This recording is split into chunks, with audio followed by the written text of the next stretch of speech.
Okay. Hello, I'm Sharon, and I'm going to show you how to make a very fluffy pie crust the way my great-grandmother made them.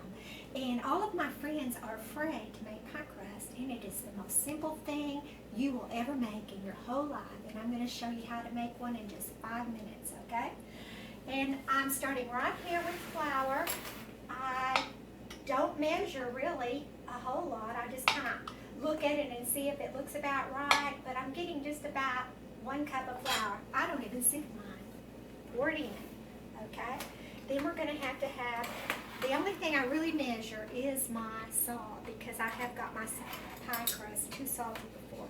So I'm getting a half a teaspoon of salt, and just get a spoon, stir it in, okay? Now, this is the whole key, Crisco, butter-flavored Crisco.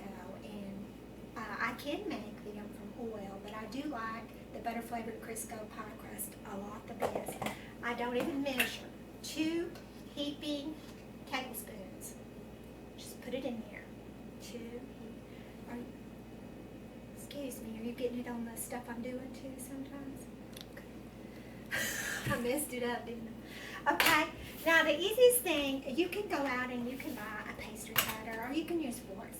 Simplest thing, get your mixer out and think about 30 seconds in the size of a pea.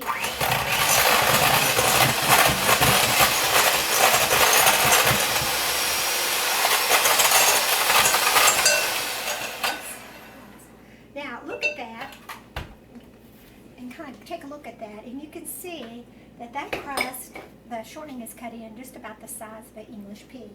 Excellent, excellent, excellent. So you're going to stir it up a little bit. Now, there's another myth about pie crust, is that you have to have ice cold water. Not true. It's not important. I'll show you my very difficult way of making it. I turn on the cool water. I get a very small stream going. Okay? Put your bowl under it till you've got about a tablespoon. Stir. Put your bowl back under it till you've got about a tablespoon. Stir. And you want to keep doing this until you see your pie crust kind of pull away from the bowl. Put it back under for a second, stir. Now the key to a flaky pie crust is you never want to put all your water in at once, because it's going to turn tough on you. And you don't want to do that. And you get it a little bit wet. Back under, stir. And you just kind of have to use your own judgment and see if it looks wet enough. I'm going to do it one more time. Under. Now I'm going to stir. Now as you can see, it's kind of pulled away from the container, from the bowl, and it's right. It's ready to go. Now I am going to use some more flour here. And what I use is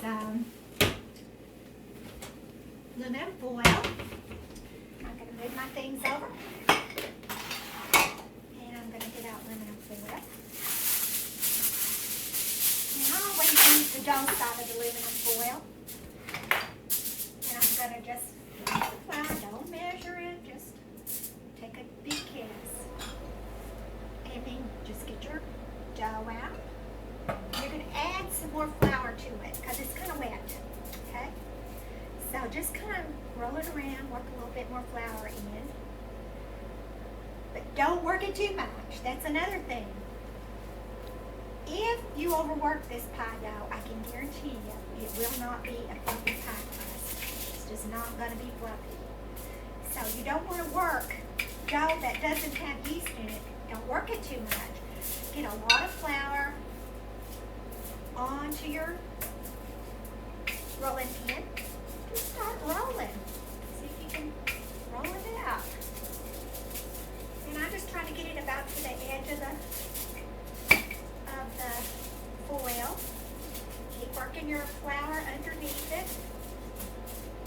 Keep your rolling pin very floury. And just roll it out.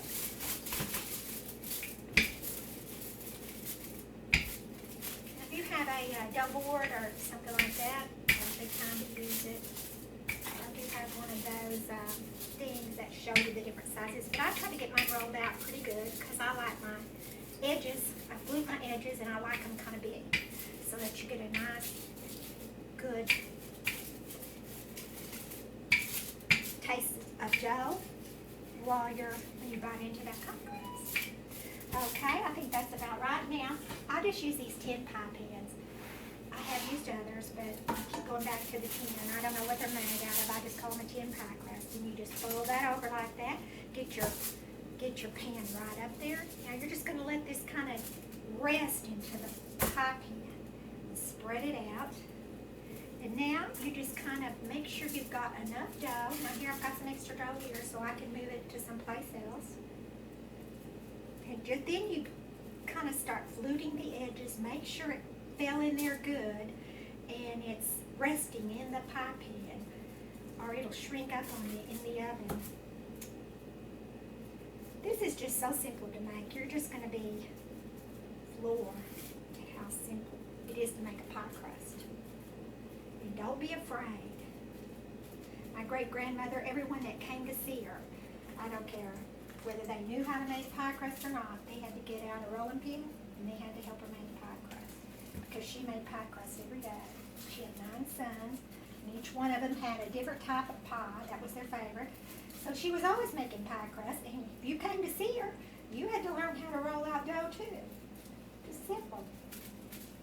Okay, and then I kind of take my fingers and kind of push those flutes up to make sure it's up against the pan.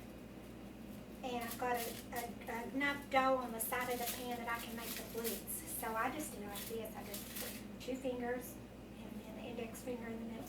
Go all around it. Now you preheated your oven at 425 and you're going to bake this just about 10 minutes.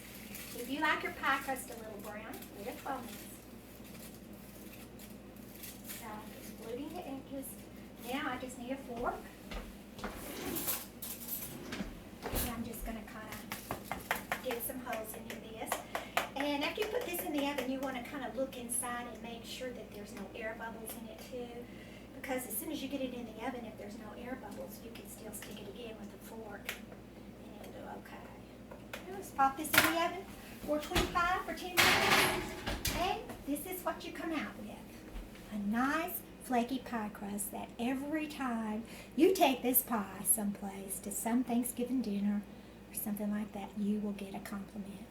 Goodbye and good luck on your pastry making experiences. Thank you.